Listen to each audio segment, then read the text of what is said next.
How many games do you, our listeners and viewers, think the Las Vegas Raiders will win this year, year one, with Klint Kubiak as their head coach? Send them in. We'll read them throughout the show. And that is where we begin the Wednesday edition of You Better You Bet. And we begin it, Kenny Henderson, with pride and poise. There was a path that was set out in front of me that I didn't realize I was heading to. But I knew that, when you're where your feet are every day, you're trying to bloom where planted. You're trying to be the best at your job, and good things tend to happen. So that's kind of been my journey, is just to try to be the best at my job that day. Klint Kubiak, the new head coach of the Las Vegas Raiders. Maybe the best 48 hours since Eddie Murphy and Nick Nolte. Wins Super Bowl 60 as the offensive coordinator for the Seahawks, introduced as the head coach of the Las Vegas Raiders. And, I think some people were a little concerned about Klint Kubiak's kind of gruff nature with the media and his kind of like personality. He's not like the most outgoing, gregarious type. And I don't mean that as an insult at all. People have different personality types. But how's that going to play as the head coach dealing with the media? And just my opinion of how Klint Kubiak did at his press conference yesterday, I thought he was really good. Like was he the most charismatic coach we've ever seen? Was he Rex Ryan at the press conference? No. But he didn't need to be. His dad, Gary, wasn't like that, and he won a Super Bowl in 2015 with the Denver Broncos. So I thought Klint Kubiak did just fine for himself. And I'm going to give you, coming out of the chute here on the Wednesday edition of the show, 3 big takes from Klint Kubiak's introductory press conference yesterday as the new head coach of the Las Vegas Raiders.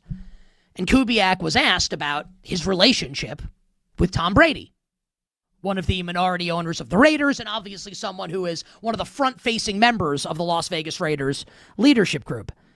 And Kubiak talked about how intense Brady was in the interview process, and he loves talking football with Tom Brady. And Tom Brady gave Kubiak his cell phone number, and now Kubiak's going to call him off the hook. To be fair, you probably would too. It's Tom Brady's cell phone number. That's pretty awesome.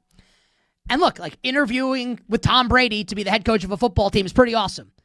Like imagine you wanted to get into fashion and you interview with Ralph Lauren, right? Or you want to join a choir and you sit down with Pavarotti. Or maybe you have an audience with Johnny Sins for, talking football with Tom Brady. Pretty good. Now, at this press conference yesterday, Klint Kubiak announced as the new head coach of the Raiders. There were several people present that were there. How about former NFL MVP, my good friends, and I mean that sincerely, he was with us last week on set at Radio Row, Rich Gannon was there. Charles Woodson was there. 2-time Super Bowl champion quarterback Jim Plunkett was there. Marcus Allen running into the night was there. Howie Long was there. The great Mike Haynes was there. Do you know who wasn't there? Tom Brady. Not present at the Las Vegas Raiders press conference. Now, it's not like Tom Brady's, hitting the bong on his couch and he's lazy and he's not showing up. I'm sure he's got something going on. Maybe he's, I don't know, he's in Saudi Arabia, like having dinner with a prince. I don't know. Maybe he's filming a new television show, on a date with a 25-year-old influencer. I have no idea. Here's what I do know. If Tom Brady's going to be this front-facing member of the Las Vegas Raiders, you need to be there at the press conference. Just for optics, you have to be there. And the contrast that I will make here, and obviously they played against each other in a Super Bowl, and no one's questioning that Tom Brady's the greatest quarterback ever. He obviously is. And he was great this past year on Fox. He's great. He's the best. And he's way better than Matt Ryan as a quarterback. But let's be honest, Raiders fans out there watching and listening, would you rather have someone like Matt Ryan running your team who is all in and totally committed and is not doing media anymore and is locked in on everything it takes to make the Atlanta Falcons great? Or would you rather have Tom Brady helicoptering in every once in a while to give his opinion? Like, I know this has been an omnipresent storyline with Brady owning the Raiders, being a part owner of the Raiders and making these decisions. Just that, if he's going to be this big of a thing and they're going to talk about him at the press conference, can Tom Brady be bothered to show up? Is that so much to ask for? Takeaway number 2. I want everybody to listen right now to what Klint Kubiak said about Raiders star defensive end Max Crosby. We want him to be a part of our success going forward. There's no doubt about that. And he's one of the best players in the NFL. So that's a no-brainer to get to work with Max and to see him continue to have success with this organization. Sure, he's right. Max Crosby is one of the best players in the NFL. But to quote the late, great George Young, former New York Giants general manager, and I've told this story before, embroiled in a contract dispute with then star linebacker Bradley Van Pelt in the 80s, George, and I'm paraphrasing, basically said, "We went 2-14 with you. We can go 2-14 without you." No one's saying Max Crosby's not a great player. He could go to the Hall of Fame when it's all said and done. He is spectacular. Since he was drafted he's been with the Raiders so long they were in Oakland. That's how long he's been there. Regular season record for Max Crosby, 46-69 with the Las Vegas Raiders. Let's be clear about something. And I've said this for the last week. The Las Vegas Raiders are not close to competing. They're not close. The defense needs pieces on every level. The offensive line's terrible. Outside of Brock Bowers and Ashton Genty, the skill positions leave a ton to be desired. Maybe they'll take Fernando Mendoza first overall. If you are the Las Vegas Raiders, you have got to supercharge this son of a bitch. You got to rebuild this puppy.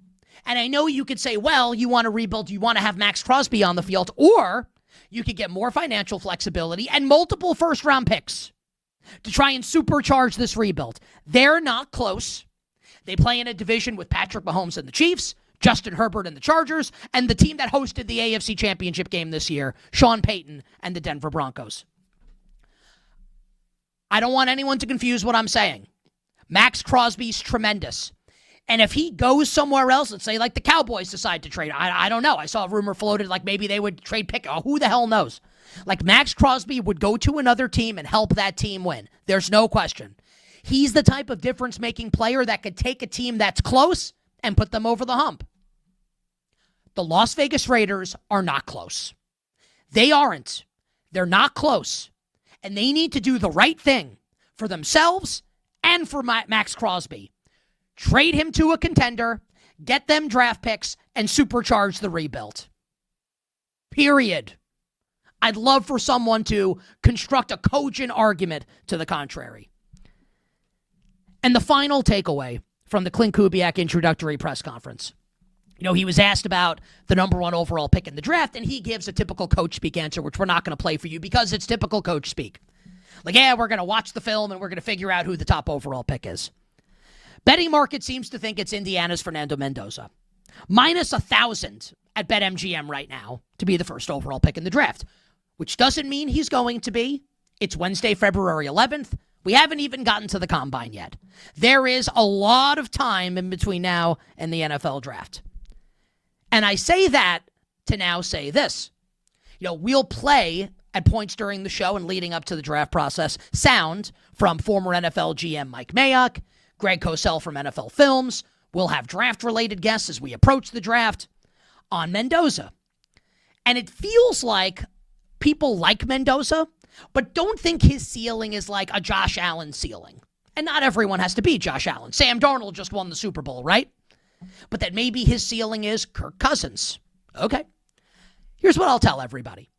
And we have a lot of time until we get there.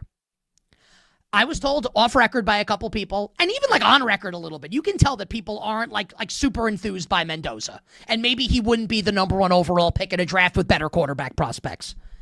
Just that, I think there are some concerns about him as a true, winning franchise quarterback in the NFL. I'm not saying he can't get there. I think he's really good. I'm watching from my couch. We'll see what the draft experts and what the NFL has to say as we approach the first round of the NFL draft. But just something to think about here.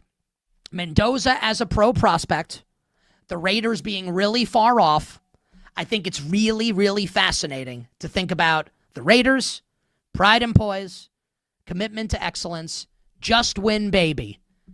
How close are they to actually winning? We're just getting rolling here on a Wednesday. On the other side, Jay Billis from ESPN talking college hoops on Westwood One Sports, presented by